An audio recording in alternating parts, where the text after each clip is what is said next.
हमारा ब्रह्मांड इतना बड़ा है कि हम कल्पना भी नहीं कर सकते। सितारों, आकाश गंगाओं और ग्रहों का एक विशाल कैनवास। पर यह इतना बड़ा ब्रह्मांड आखिर बना तो बना कैसे आए जानते हैं? इस भव्य तमाशे, इस ब्रह्मांडीय नाटक को किस चीज ने जन्म दिया जिसे हम बिग बैंग कहते हैं? यह एक ऐसा सवाल है जिसने सदियों से खगोलविदों, भौतिकविदों और दार्शनिकों को मोहित किया है। ब्रह्मांड, जैसा कि हम जानते हैं, एक धमाके के साथ नहीं बल्कि एक फुसफुसाहट के साथ, एक असीम रूप से छोटे बिंदु से एक मौन विस्तार के साथ शुरू हुआ। ऐसा कैसे हुआ? यह सब कहां से आया? आइए एक साथ समय में पीछे की यात्रा पर चलते हैं, शुरुआत में ही, और इस अविश्वसनीय कहानी का पता लगाते हैं। Big bang theory. कुछ भी नहीं की अवधारणा भ्रामक हो सकती है। क्वांटम भौतिकी में खाली जगह वास्तव में खाली नहीं होती है।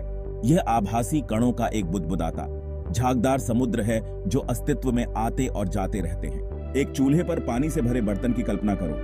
पानी में उबाल न आने पर भी छोटे छोटे बुलबुले बनते और गायब होते रहते हैं। ये क्वांटम क्षेत्र के समान है। ये आभासी कण क्षणभंगुर होते हुए भी ऊर्जा धारण करते हैं, और यह वह ऊर्जा है जिसने हमारे ब्रह्मांड के जन्म में महत्वपूर्ण भूमिका निभाई। ब्रह्मांड की सारी संभावित ऊर्जा वाले एक एकल, अविश्वसनीय रूप से सघन बिंदु की कल्पना करो। यह बिंदु एक परमाणु से भी छोटा, अकल्पनीय रूप से गर्म और घना था। हम इस बिंदु को एक विलक्षणता, सिंगुलैरिटी कहते हैं। फिर किन कारणों से हम अभी भी सुलझाने की कोशिश कर रहे हैं, इस विलक्षणता का विस्तार होना शुरू हो गया। विस्फोट नहीं बल्कि विस्तार। एक गुब्बारे के फुलाए जाने के बारे में सोचो। जैसे जैसे यह फैलता है, रबर फैलता है, जो अंतरिक्ष के विस्तार का प्रतिनिधित्व करता है। यह विस्तार, बिग बैंग, हमारे ब्रह्मांड और उसमें मौजूद हर चीज की शुरुआत का प्रतीक है।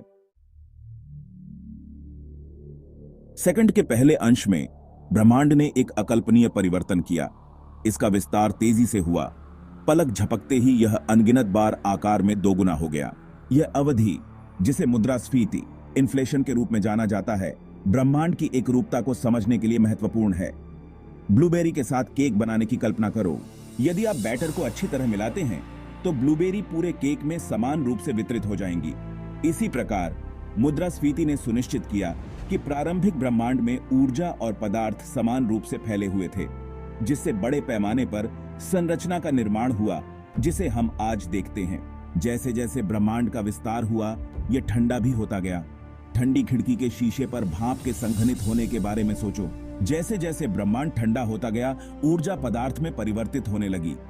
आइंस्टीन के प्रसिद्ध समीकरण E-mc2 को याद करो। यह समीकरण हमें बताता है कि ऊर्जा और द्रव्य एक ही सिक्के के दो पहलू हैं।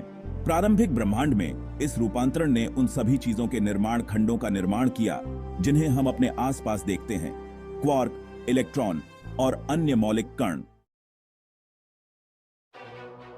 जैसे जैसे ब्रह्मांड ठंडा होता गया, ये मौलिक कण आपस में मिलने लगे, जिससे प्रोटॉन और न्यूट्रॉन का निर्माण हुआ। ये प्रोटॉन और न्यूट्रॉन अंततः परमाणुओं के निर्माण खंड बनेंगे, जो पदार्थ की मूल इकाइयां हैं। हालांकि ब्रह्मांड अभी भी परमाणुओं के बनने के लिए बहुत गर्म था। एक हिलते हुए प्लेटफॉर्म पर रेत का महल बनाने की कल्पना करो। कंपन आपके प्रयासों को लगातार बाधित करता रहेगा। इसी तरह प्रारंभिक ब्रह्मांड की तीव्र गर्मी और ऊर्जा ने परमाणुओं को स्थिर संरचना बनाने से रोक दिया। तीव्र परिस्थितियों के बावजूद बिग बैंग के लगभग 380,000 साल बाद एक महत्वपूर्ण घटना घटी। ब्रह्मांड इतना ठंडा हो गया था कि इलेक्ट्रॉन, प्रोटॉन और न्यूट्रॉन के साथ मिलकर पहले परमाणु बना सके। पुनर्संयोजन, रिकॉम्बिनेशन के रूप में जानी जाने वाली यह घटना ब्रह्मांडीय इतिहास में एक महत्वपूर्ण क्षण थी। परमाणुओं के निर्माण के साथ ब्रह्मांड प्रकाश के लिए पारदर्शी हो गया। पुनर्संयोजन से पहले ब्रह्मांड आवेशित कणों का एक घना कोहरा था, जो सभी दिशाओं में प्रकाश बिखेर रहा था। पुनर्संयोजन के बाद प्रकाश अंततः स्वतंत्र रूप से यात्रा कर सकता था, जिससे हमें प्रारंभिक ब्रह्मांड की एक झलक मिली। परमाणुओं के निर्माण के साथ ब्रह्मांड ने एक नए युग में प्रवेश किया। गुरुत्वाकर्षण, मौलिक बलों में सबसे कमजोर, ने नवगठित पदार्थ पर अपना प्रभाव डालना शुरू कर दिया। एक कोमल हवा के नीचे छोटे धूल के कणों के एक साथ चिपकने की कल्पना करो। इसी तरह गुरुत्वाकर्षण ने धीरे धीरे परमाणुओं को एक साथ खींच लिया, जिससे गैस और धूल के विशाल बादल बन गए। निहारिका नेब्यूला के रूप में जाने जाने वाले ये बादल तारकीय नर्सरी बन गए, जहां अंततः तारे प्रज्वलित होंगे। इन निहारिकाओं के भीतर गुरुत्वाकर्षण ने पदार्थ को अंदर की ओर खींचना जारी रखा, जिससे केंद्र में घनत्व और तापमान बढ़ गया। स्पंज को निष्क्रिय एज करने के बारे में सोचो। जैसे ही आप निचोड़ते हैं, स्पंज गर्म हो जाता है। इसी तरह इन ढहते बादलों के केंद्र में भारी दबाव अंततः एक महत्वपूर्ण बिंदु पर पहुंच गया, जिससे परमाणु संलयन प्रज्वलित हुआ। यह संलयन प्रक्रिया, जहां हाइड्रोजन परमाणु हीलियम बनाने के लिए संयोजित होते हैं, भारी मात्रा में ऊर्जा जारी करते हैं, पहले सितारों के जन्म का प्रतीक है। ये शुरुआती तारे विशाल और अल्पकालिक ब्रह्मांड को आकार देने में महत्वपूर्ण भूमिका निभाई। उन्होंने कार्बन, ऑक्सीजन और लोहे जैसे भारी तत्वों का उत्पादन किया, जो अंततः ग्रहों और स्वयं जीवन के निर्माण खंड बनेंगे। जैसे ही ये तारे अपने जीवन के अंत तक पहुंचे, वे सुपरनोवा के रूप में फट गए, जिससे ये भारी तत्व पूरे अंतरिक्ष में बिखर गए। रात के आकाश को रोशन करने वाले आतिशबाजी की कल्पना करो, जो सभी दिशाओं में रंगीन चिंगारियां बिखेर रहे हैं। इन बिखरे हुए तत्वों ने सितारों की नई पीढ़ियों को जन्म दिया, और इससे भी महत्वपूर्ण बात यह है कि आकाश गंगाओं का निर्माण हुआ। गुरुत्वाकर्षण ने पदार्थ को एक साथ खींचना जारी रखा, जिससे विशाल संरचनाएं अपने स्वयं के गुरुत्वाकर्षण पुल द्वारा एक साथ बंधी रहीं। सितारों, गैस और धूल के ये द्वीप, आकाश गंगाएं, ब्रह्मांड की वृहद संरचना के निर्माण खंड बन गए। जैसे जैसे खगोलविदों ने आकाश गंगाओं की गति का अध्ययन किया, उन्हें एक हैरान करने वाले रहस्य का सामना करना पड़ा। आकाश गंगाएं अकेले दृश्य पदार्थ के आधार पर अनुमान से अधिक तेजी से आगे बढ़ रही थीं। यह कारों की दौड़ देखने जैसा था, जहां कुछ कारें बिना किसी स्पष्टीकरण के गति सीमा को तोड़ती हुई प्रतीत होती है। इसने वैज्ञानिकों को डार्क मैटर के अस्तित्व का प्रस्ताव करने के लिए प्रेरित किया, जो पदार्थ का एक अदृश्य रूप है, जो दृश्य पदार्थ के साथ गुरुत्वाकर्षण के साथ परस्पर क्रिया करता है। एक मकड़ी के जाले की कल्पना करो। हम जाले के तारों को देख सकते हैं जो दृश्य पदार्थ का प्रतिनिधित्व करते हैं, लेकिन कुछ अनदेखा, शायद हवा, जाले को इस तरह से आगे बढ़ने का कारण बन रही है जिसकी हमें उम्मीद नहीं थी। इसी तरह डार्क मैटर का गुरुत्वाकर्षण प्रभाव आकाश गंगाओं की देखी गई गतिविधियों की व्याख्या करता है। लेकिन रहस्य यहीं खत्म नहीं हुए। 1990 के दशक के अंत में खगोलविदों ने एक और चौंकाने वाली खोज की। ब्रह्मांड का विस्तार तेज हो रहा था। यह ऐसा था जैसे हमारी ब्रह्मांडीय गुब्बारा दौड़ अचानक तेज हो गई हो, जो किसी अज्ञात शक्ति द्वारा संचालित हो। डार्क एनर्जी करार दिया गया यह रहस्यमय बल अंतरिक्ष का ही एक गुण माना जाता है, जो इसे लगातार बढ़ती दर से विस्तारित करने का कारण बनता है। एक गुब्बारे में हवा भरने की कल्पना करो। जैसे ही आप फूंक मारते हैं, गुब्बारा फैलता है। लेकिन क्या होगा अगर गुब्बारे में ही एक ऐसा गुण हो जिसके कारण वह और भी तेजी से फैलता हो, भले ही आपने फूंकना बंद कर दिया हो? यह डार्क एनर्जी का हैरान करने वाला प्रभाव है। यह एक ब्रह्मांडीय त्वरक पेडल की तरह है, जो ब्रह्मांड को लगातार बढ़ती गति से अलग कर रहा है। आज डार्क मैटर और डार्क एनर्जी ब्रह्मांड के कुल ऊर्जा घनत्व का लगभग 90% है।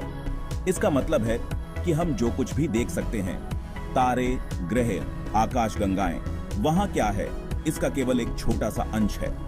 ऐसा लगता है कि ब्रह्मांड छिपे हुए खिलाड़ियों से भरा है, जो अपने भाग्य को उन तरीकों से आकार दे रहे हैं जिन्हें हम अभी समझना शुरू कर रहे हैं। बिग बैंग थ्योरी का समर्थन करने वाले सबसे सम्मोहक साक्ष्यों में से एक ब्रह्मांडीय माइक्रोवेव पृष्ठभूमि विकिरण या CMB है। बिग बैंग की यह फीकी चमक पूरे ब्रह्मांड में व्याप्त है। उस गर्मी की कल्पना करो जो आप अपने चेहरे पर अलाव के बुझने के लंबे समय बाद महसूस करते हैं। यह ऊष्मा CMB की तरह है, जो ब्रह्मांड की अविश्वसनीय रूप से गर्म और सघन शुरुआत का अवशेष है। 1968 में खोजा गया CMB ब्रह्मांड का एक स्नैपशॉट प्रदान करता है, जैसा कि यह सिर्फ 3,80,000 वर्ष पुराना था।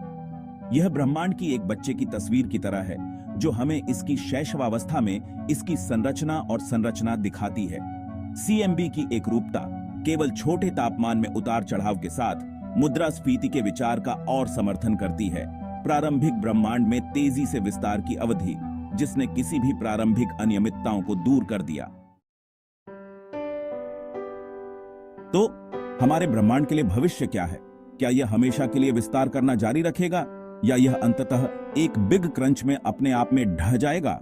ऐसा लगता है कि उत्तर गुरुत्वाकर्षण डार्क मैटर और डार्क एनर्जी के बीच परस्पर क्रिया पर निर्भर करता है।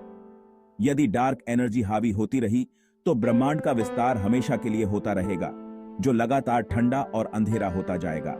एक गुब्बारे के असीम रूप से बड़े कमरे में फैलने की कल्पना करो। जैसे जैसे यह फैलता है, गुब्बारे के अंदर की हवा कम घनी होती जाती है और गुब्बारा स्वयं पतला और पतला होता जाता है। वैकल्पिक रूप से, यदि गुरुत्वाकर्षण अंततः जीत जाता है तो ब्रह्मांड सिकुड़ना शुरू कर सकता है, जिससे एक बिग क्रंच हो सकता है।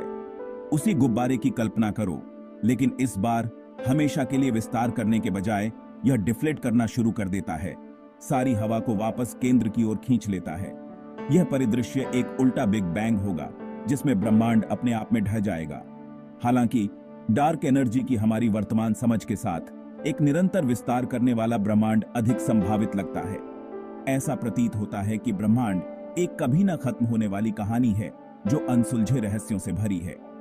जैसे जैसे हम ब्रह्मांड का पता लगाना जारी रखते हैं, हम केवल इसकी विशालता और उन अविश्वसनीय घटनाओं पर आश्चर्य कर सकते हैं जिन्होंने इसके विकास को आकार दिया है।